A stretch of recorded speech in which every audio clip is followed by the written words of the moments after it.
Welcome to Pulp Tales, fascinating stories of the pulp magazines and the creative minds that brought them to life.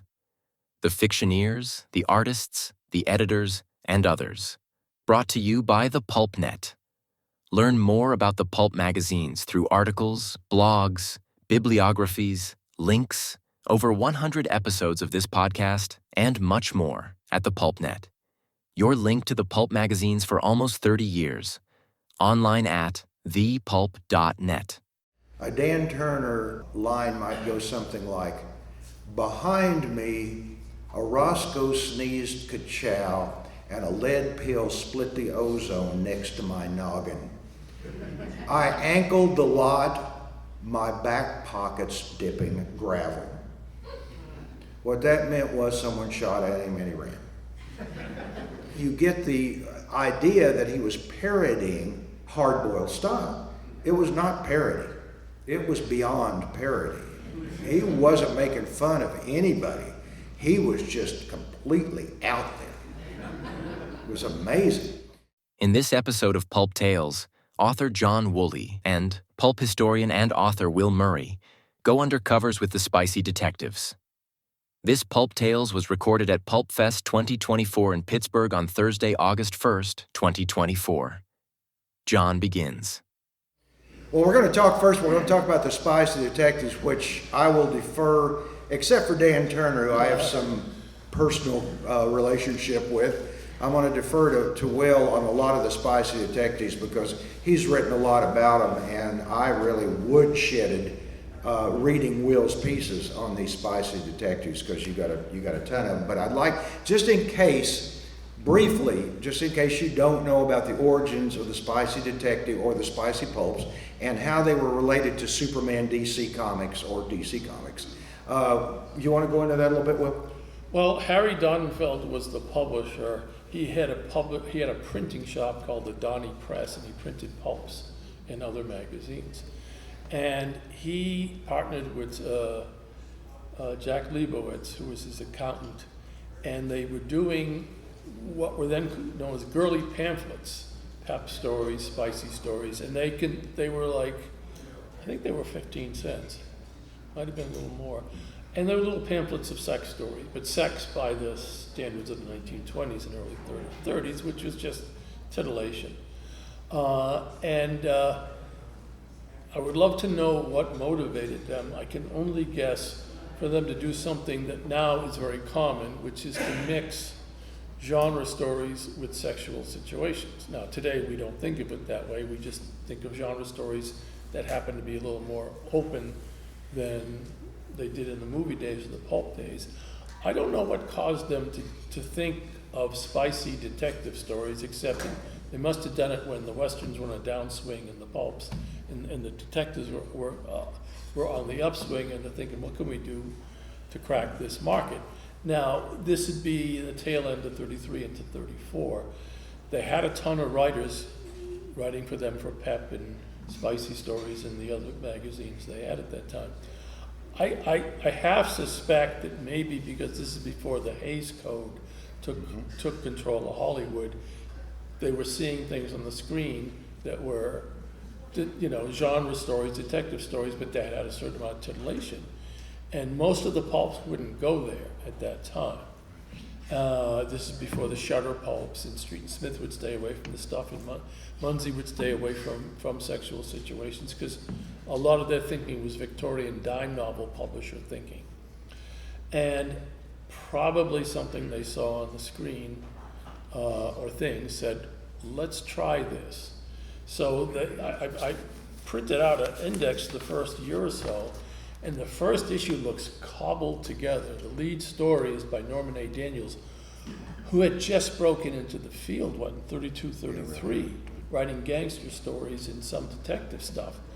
Then you've got a writer named Eric L. Schwartz, who was really Esther Schwartz, who is also Leslie Slate, who was in the first issue. You've got an Alvin Gray, a Jane Thomas, a John LeBaron, and one story by Robert Leslie Bellum, which is a standalone story. In the second issue, the lead story is by Bellum, and it's the first Dan Turner story.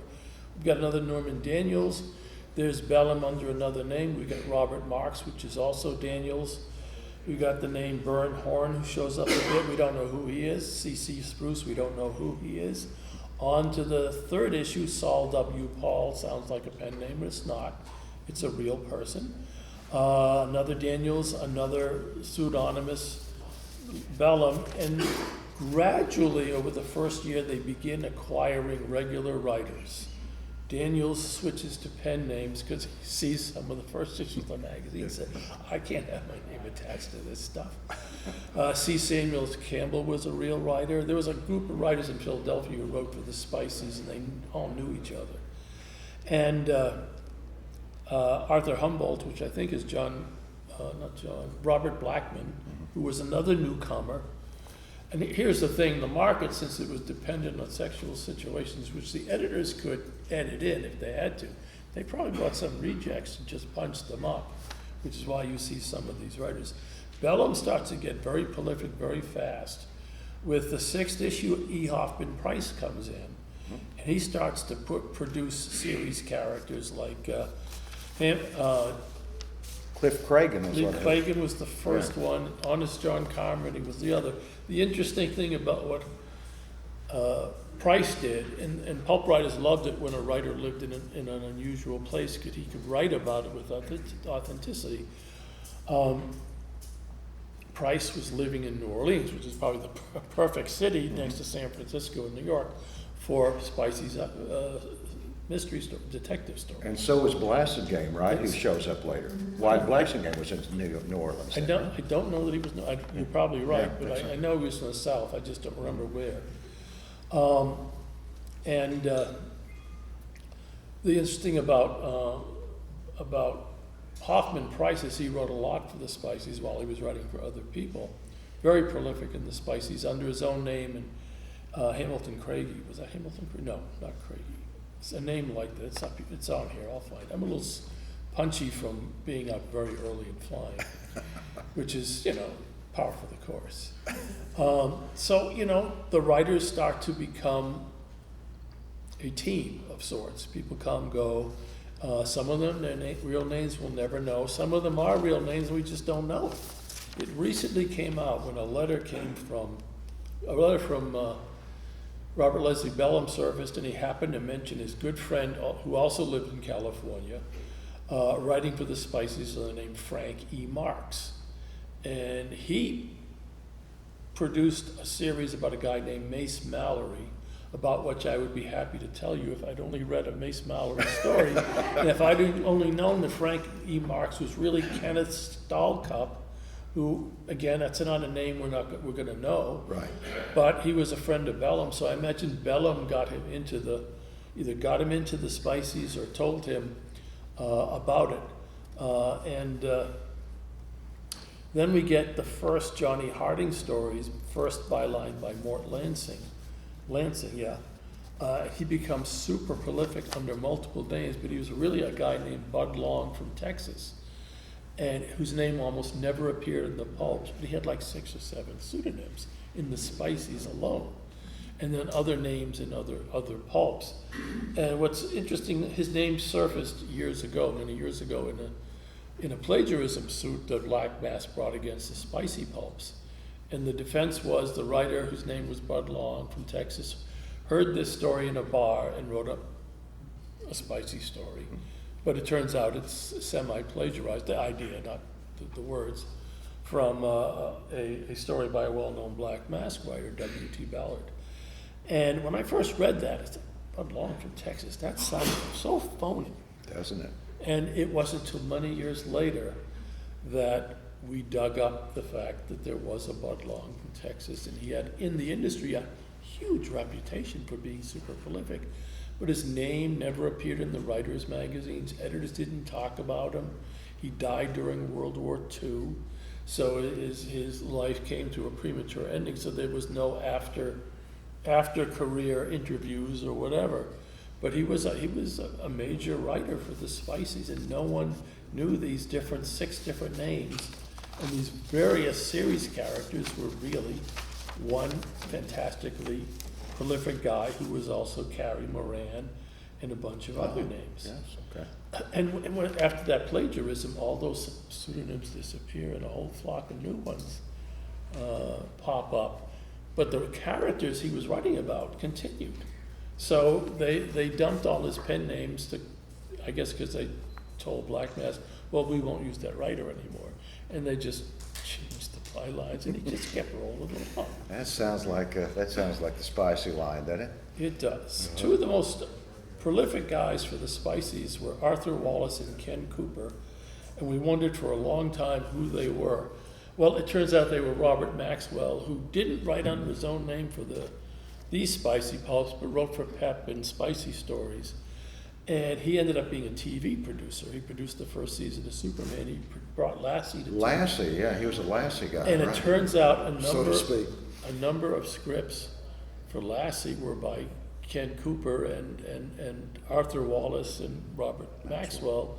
And so he brought those spicy names to Lassie and some other TV shows. He did Cannonball, I think, and some other things. So I've been doing a lot of work on the pseudonyms since the 80s probably, writing about it. And every once in a while I'll crack another pseudonym. I don't think we'll ever crack them all. And even some of the people behind the pseudonyms are kind of non-entities now, you know. They didn't go on to anything better. Often they went back to some ordinary life when the pulps weren't being published anymore. Relatively few, I'd say, pulp writers transitioned to paperback, more probably to hardcover. Yeah, or to the TV. The TV. You TV know, and movies. They did go to TV. A lot of writers went to TV, and which I think was the closest thing to the pulp magazine, because they were half-hour shows. Very so fast, yeah. And they adapted pretty well to that, the better ones. One of the things, Will, if you study this and the whole idea of the spicy or the girly mags sort of dying out and the spices coming up, it wasn't really that clean. The girly mags didn't just die out when the spicy line and the other lines came along. They kept going. In fact, you can find Robert Leslie Bellham's byline in stuff like Silk Stockings magazine from 1939. So those magazines were still around. Their heyday, however, had been before they were blended into genre fiction. Would you say? It's Yeah. I think by 40, a lot of those magazines were dead. Yeah. Although Silk Stocking Stories went to at least 41. Right. For whatever reason. But there were crackdowns in 38, 9, and 40, especially in New York, but across the country. And it hit the shutter, it hit the shutter pulps as well, like Spicy Mystery. Yeah.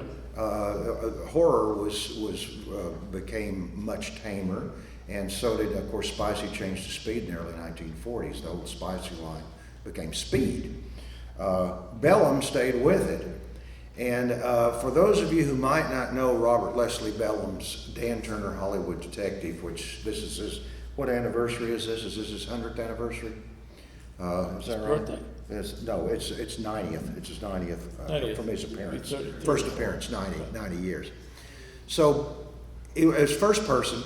They were done in the first person by Robert Leslie Bellham. And a Dan Turner line might go something like, "Behind me, a Roscoe sneezed ka-chow and a lead pill split the ozone next to my noggin. I ankled the lot, my back pockets dipping gravel." What that meant was someone shot at him and he ran. That was the way, and Will has, in other places, other articles he's read, Will has pointed out people call Dan Turner a parody. In fact, S.J. Perelman wrote a piece called Somewhere a Roscoe. And it's an amazing, I tried to get it when I did the first Dan Turner collection, which was published in '82. I tried to get the S.J. Perelman essay for it and couldn't get it. They wouldn't let me, the Perelman estate wouldn't let me have it. But you get the idea that he was parodying the hard-boiled style. Will has pointed out, it was not parody. It was beyond parody. He wasn't making fun of anybody. He was just completely out there. It was amazing. When I started putting the Dan Turner book together, I didn't know that I wasn't aware of pulp fandom. And in those days, in the 70s, this would be the mid 70s to late 70s, I had heard from someone that someone had written some sort of a story about Robert Leslie Bellum. Well, I'd started buying his pulps for 50 cents a piece from a friend who said, I think you'll like this, knew my taste pretty well. And I thought, these stories have got to be collected. And so I'd heard that he had relatives in Oklahoma. I'm from the Tulsa area.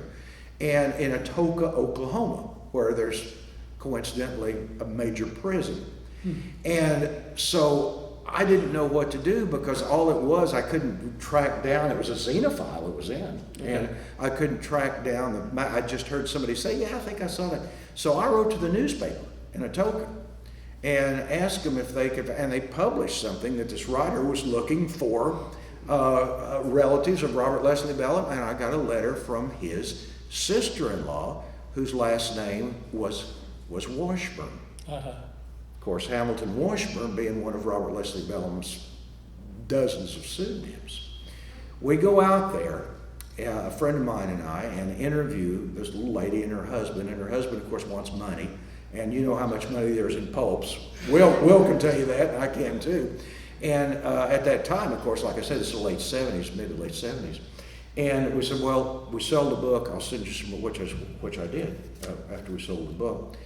And the funny thing that I remember the most, do you guys remember the series Vegas with, who was that? Oh, Robert Urich, thank you, yes. Her husband was completely worked up and convinced that they had stolen the lead character for Vegas from Robert Leslie Bellum. What was his name? Dan Tana. Dan Tana. And they were sure he was just, I think maybe I ought to file suit against him, because I think they stole this from Robert Leslie Bellum. So that was, and then I got permission to reprint the stories, and that's how that collection came about. That came out of Popular Press then in 1982. So anyway, that was Bellum, and Bellum is the, I think, undisputed star. Yeah. Of the spicy pulps into the speed pulps. He had spin-offs, Hollywood Detective, Private Detective. In 1947, Republic Pictures put out a Dan Turner film, which I don't think happened with any other spicy characters did it, as far as you know, any other spicy characters made it to the movies. Well, Johnny Harding was supposed to be a movie, and if it ever happened, they changed his name. We've never been able to track it down. But Dan Turner was definitely in a film called Blackmail, not the Alfred Hitchcock film, I hasten to add. And it was played by William Marshall, who had been a big band singer. And they were kind of trying to do a Dick Powell thing with him, kind of a minor league Dick Powell thing. And then in 1990, the Dan Turner movie I wrote based on Homicide Highball by Bellum came out, but that is a whole nother story because we had to fight. I'm not going to go too deeply into this, except to say that every one of the Bellum-esque things in it worried the producers because they were sure we were making a new Man with Bogart's Face. And Man with Bogart's Face had flopped at the box office. So they would actually take the Bellum, because I took a lot of Bellums. By this time I was knew pretty much about how Bellum would do dialogue, and they would just deflate it where it wasn't like Bellum. Mark Singer, the Beastmaster, played Dan Turner, and we had a great B-picture cast, Eddie Deason and Paul Bartel and Cleve Gulager and a ton of different people. And you can get it, you can see it on YouTube, but don't tell MGM because they think they own it. So there you go. All right. Spicy Detective was so successful, launching in 34, that for every year for the next 3, the publishers came out with other genre-focused spicies. The Spicy Adventure, which had to be hyphenated because Adventure magazine would have sued. Oh, is that why the That's- hyphen? Oh, I never knew that. Okay. or maybe did sue but failed. There was a lot of suing going on in that industry, amazingly enough. Then they did Spicy Mystery, which largely was because popular publications had been so successful with horror stories and terror tales of time mystery. They were like, oh, we got to get into this. It's perfect for us. And for a few years, the joke of the industry is like, what the joke in the industry was, what's next? Spicy Western. And nobody thought they'd do it. But then they did. And that was successful. And then they tried sizzling this and sizzling that. That didn't go anywhere. And then they launched Private Detective in 37, which was just somewhat of a cleaned up, spicy detective. More like a speed detective, yeah. More like, and then later it Yeah, was with called like- Speeds, and I'll get to that. Yeah. And so they say those magazines sold under the counter, and I no doubt in some localities they did, but they paid very well, and they got big circulations because Harry Donenfeld and his people had really good distribution going on.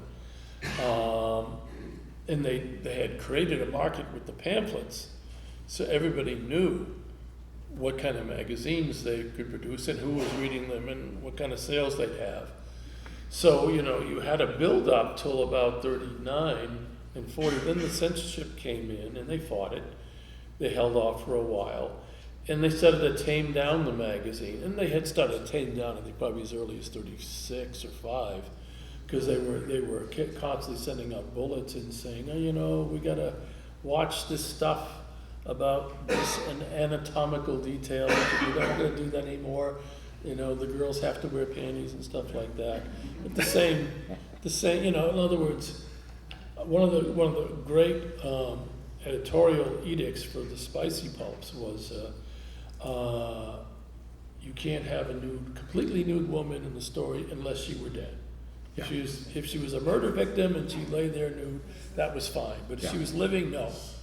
She had to have some shreds of clothes, and that was how they cut their cloth at that point. Then it began to do something odd. They started reprinting stories. And they started reprinting stories and changing the bylines and sometimes often changing the title. And yet keeping everything else pretty much the same. And there's a letter from Robert Leslie Bellham telling someone, well, they're starting to reprint some of my older stories, so it's becoming less of a market to me. But it's still a good market, and I only sold them first rights. They're not supposed to reprint anything without paying me. But I don't think I want to rock this boat. And that's the first clue we have that Bellham knew his stuff was being reprinted, and he was basically his old stuff was in competition with his new stuff, which is a thing that happened at certain pulp houses like Fiction House, where the editors would dig into the back issues, dust off a story, change the title, maybe change the byline, maybe change some other factors, and reprint the story as if it's new, and that caused a turmoil in the industry because some of the publishers who never did reprints would then say, this is unfair competition. They got the FCC, and was it the FCC? Yeah, FTC. FTC, Federal Trade Commission, thank you, into it. And for years, there was a struggle, and these publishers had to agree to not, reprint stuff unless it was labeled. And they stopped reprinting, except for the Spicies and a couple other people. They stopped reprinting for a long time, but near the end of the pulps, when things were getting dicey financially, they started reprinting stuff but labeling it. But so the Spicies started to go downhill around 39, 40, and by 41, with the censorship stuff that had already killed the Shutter pulps and some other things, they had to start calling themselves Speed, Detective Speed, Adventure Speed, Mystery, whatever. And they did that. And they carried on through the war and after the war, but it was the rise of the paperback and the rise of TV and probably the rise of post-war girly magazines that were much more frank. Before we leave Bellham, I do want to say that, did you all see the Watchmen TV series a few years ago? You remember that the beginning of the film has to do with the Tulsa Race Massacre? Robert Leslie Bellham was a photographer at the Tulsa Race Massacre. You don't know what, because they didn't, he was working for the Tulsa Tribune at the time. That's where he met his wife. And he was mostly selling advertising, as I understand it, at that time. But when this happened, they deputized a bunch of people, sent them down to the Greenwood area. And Robert Leslie Bellum was a photographer. He was deputized and was a photographer and took shots. There is no way of knowing what, we've got tons of those photos, of course. I'm from the Tulsa area. But there's no way of knowing which ones Bellum did. But I just think that I've always thought that was such an interesting part of his career that really nobody knew much about. Now, also, let's talk, could you talk about the eel? I know I was, when Doug Ellis did his eel books, I was when I became acquainted with the eel. The eel was one of Spicy's big characters. And you want to talk about the eel a little bit? The eel was by Hugh B. Cave under the name Justin Case, I think, for the most part. And he was kind of a slippery, according to the name, con artist, crook kind of character, the kind of, lovable rogue that they used to do in Great Britain in an earlier generation. And he was very successful, and this brings to mind one of the interesting things about how they ran these magazines. You not only had most of the writers writing for most of the magazines. For instance, Lawrence Donovan, who was the Doc Savage Ghost, wrote for Spicy Detective, but also Spicy Western and Spicy Adventure, but maybe not Spicy Mystery. There were some writers who didn't seem to want to be in some of the magazines that weren't to their taste. Well, it was true also of the characters. The eel, I believe, first appeared in Spicy Detective, but it wasn't long before he was in Spicy Adventure. Mm-hmm. And I don't think he was in Spicy Mystery, and certainly wasn't in Spicy Western. But a number of these characters jumped around from the different magazines, and sometimes the editors would forget put the correct byline on. And this is how we know the true identities of some of the writers, because sometimes the byline didn't match across the series. And sometimes the byline wasn't the same on the contents page as the cover or as the first page of the story. So the mask would slip through sloppy editing. And the eel was one of those guys. I think some of E. Hoffman Price's detective characters jump back and forth between private detective and Spicy Detective, but that's a natural thing. The first private detective had a lead novel with Dan Turner, who later got his own magazine, Dan Turner Hollywood Detective. That's how popular he was. Yeah, which simply became Hollywood Detective after, 10 issues, 8 issues, can't remember. Yeah, relatively quickly. Right. And so there's a lot of cross-pollination, and they must have had incredible manuscript files, because when they were putting these magazines together, one of the problems for an editor putting together any kind of magazine in the genre was to avoid duplication. If your lead story in Spicy Detective was a kidnapping story, you probably didn't want another kidnapping. You wanted a jewel thief story, or this story or that story, a revenge story. And so they had to have a lot of inventory to slap together an issue of anything. And so maybe the eel ended up in Spicy Adventure because they were just desperate to fill a hole, and the story was sort of more detective than adventure, but what the hell, we got to get this issue to the presses. Right. So they bought heavily from their favorite writers, and they bought from other writers where they could find what they wanted.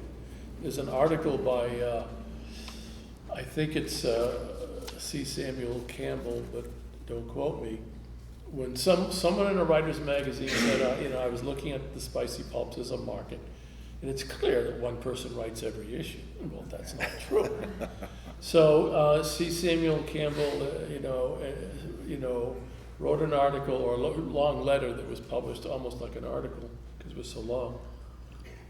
He said, this is not true. I'm a contributor, so is my friend Saul W. Paul, so is my other friend Grant Milton Musselman, I forget his last name, Musselman, I think.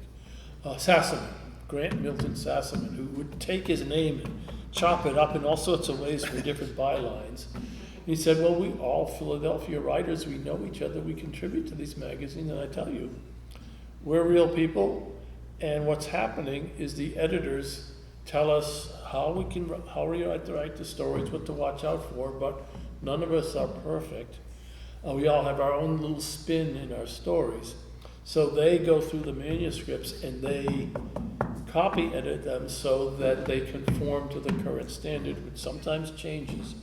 So you have a lot of similar types of descriptions, not necessarily identical descriptions, but they have the same feel and they have the same approach to describing a woman's bosom or Which there were certain terms you could not use. Yeah, and there were certain terms that were euphemistically acceptable. Yeah, right. So it was the editor's job to make sure to enforce that conformity, because they were selling these magazines to the mails where they could and getting a lot of pushback from the post office. Except for Dan Turner, his two that I remember right off the top of my head were Tiddlywinks and Bonbons.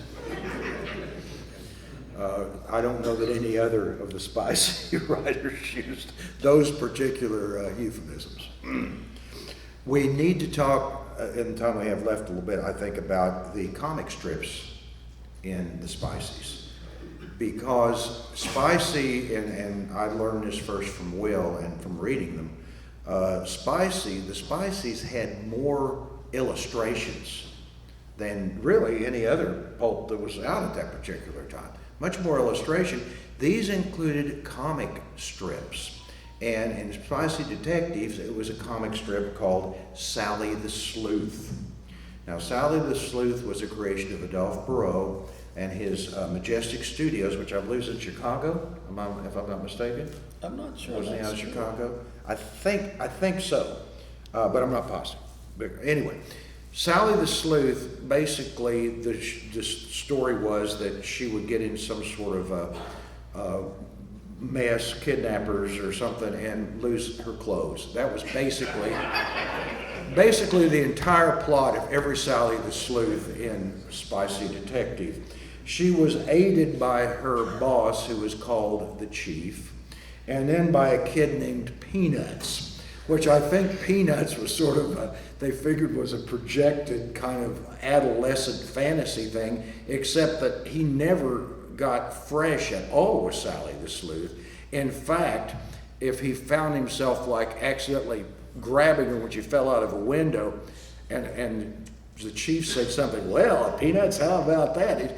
Hey, my gang would make fun of me.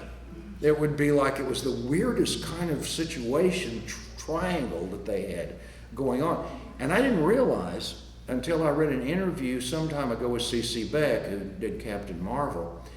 He said one of the reasons that comic books supplanted the pulps, and I never thought about this, was that the comic strips eliminated the need for typesetting. They eliminated the need for the composing room. They eliminated the need for a number of things because the artists could do all of those things. They could letter, they could do everything.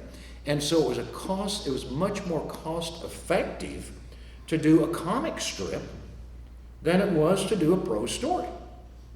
And I don't know, Will, I didn't ask you about this. I don't know how much of a factor that was with the pulps comics being at least part of what brought the pulps down.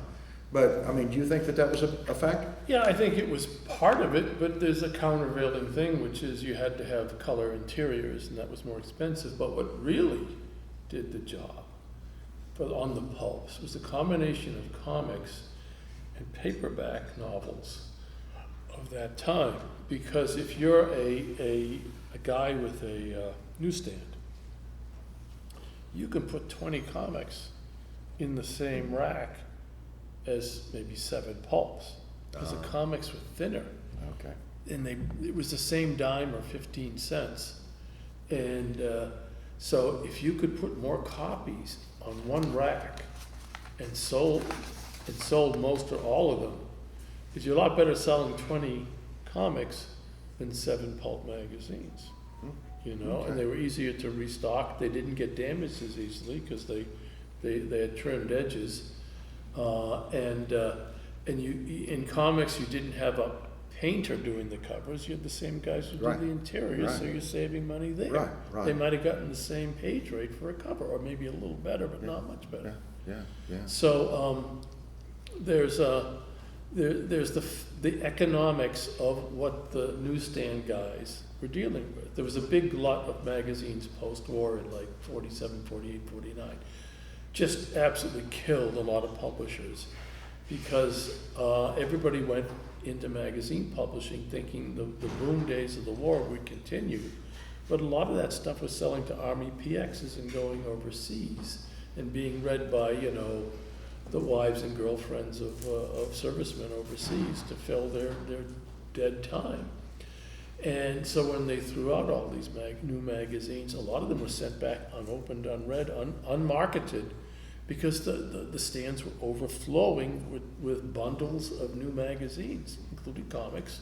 So everybody got hurt. And there was a big pullback. And so that was part of the softening up of the pulps. The Korean War came along, and suddenly the pulps were selling again because the Army PXs were booming again. And then the war ended, and they killed the pulps again. And then TV was there. Yeah. So we have all that. All right, I see, we'll take a couple questions here in a minute, but I see that you have something over here that we probably Well, need to show the folks. The editor of the early spicy pulps, Frank Armour, had been a publisher, and he did a short-lived pulp called Zeppelin Stories. And many years ago, as a joke, I wrote Spicy Zeppelin Stories.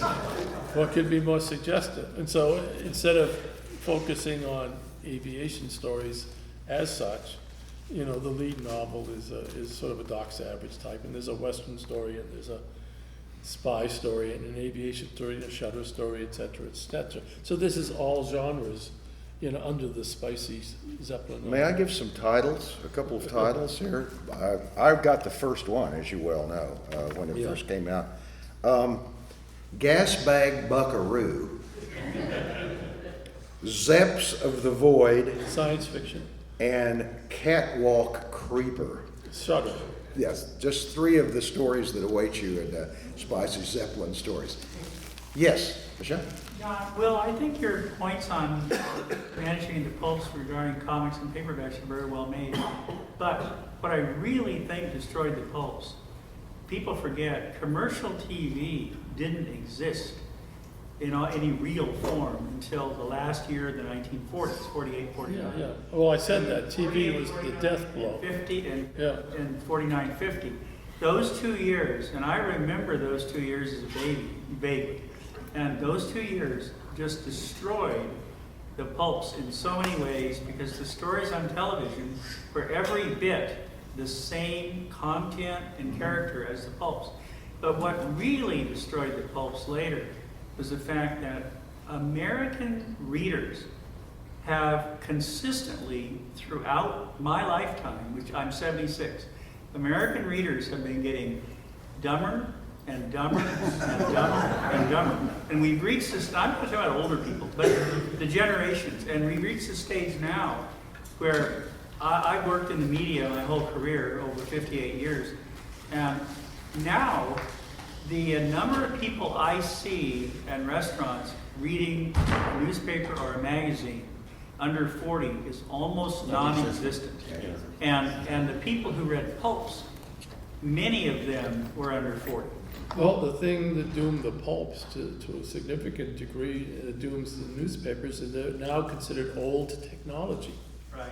The pulp magazine was a pretty clumsy product. It was fat, it was thick, and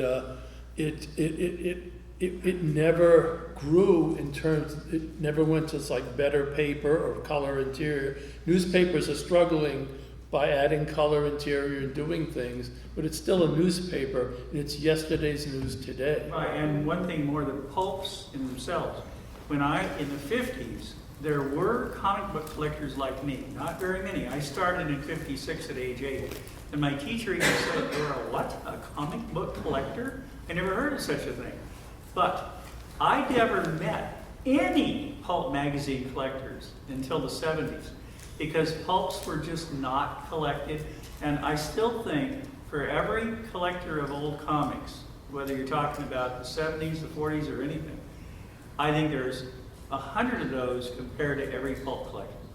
The number of pulp collectors is very small. Well, quick question. You mentioned, I'm just curious, I want to know about this. What kind of circulation did spices have during the run of spices? I don't know that we know. Really? Because I don't know that they published They this. were never in ABC. Yeah, okay. Never were on? Yeah, okay. I'm gonna guess 200,000 plus. For that whole, all 4 titles? No, individually, but I wouldn't speak to, I would say, let's say Spicy Detective, the leader. Okay. I'm gonna guess that, just as a rough guess, because the speed at which they brought out these companion magazines meant that they weren't floating around the 150 mark, which some pulps floated at, just barely staying alive. It had to be 200,000 plus. It could have been 250 plus. The Shadow, I think, tops was like 300,000 for a while and leveled off about 250, 275. Doc Savage, I think, was 250 plus. That's when you knew you were making money, and they paid well. They wouldn't be paying well if they weren't selling well. That's true, because that's one of the fallacies about the spices, is that they were a low-paying market. They weren't a low-paying market, As I understand it, right? No, I mean, it may have been low paying to certain writers, but Bellum, whatever his top rate, and I'm gonna guess is 2 cents. Probably. I'm gonna guess Yeah, that. that's a good guess. Some of the others are getting 2 cents, the other guys are getting 1.5 to 1 cent. Not too many half centers in there probably, because, they needed a lot of material. And they were, since they were doing so many magazines, they needed material that didn't need to be heavily copy edited to be able to be published, because it wasn't just story quality, it was conformity to the prevailing limitations that were imposed. Yeah, Bob. In the movies, you had the Hays Code come in 34. Okay. Before that, you had some bare breasts in movies. In the pulps, you had the girly pulps, had some bare breasts on covers in the 30s. And spicy pulps, although it refers to sexuality, kind of. What were the censorship, either laws, regulations, or self-imposed standards that the spices dealt with? Well, I think they were getting pushback from the Postal Service, as well as church groups and youth groups and whatever. And Mayor LaGuardia, too. of Mayor course, LaGuardia, in that New was York. later.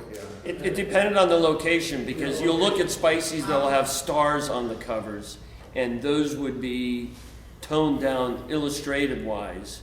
And even Doc Savage would have the stars on the covers, and then all of the patent medicine ads suddenly became house ads.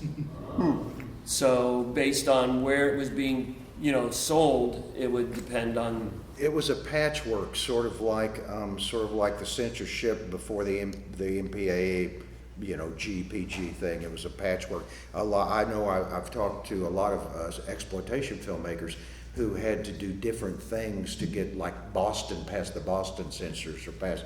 So it was kind of a crazy quilt like that. I think you just hit on something. Maybe the emergence of the Hays Code in movies meant they were opening up that market.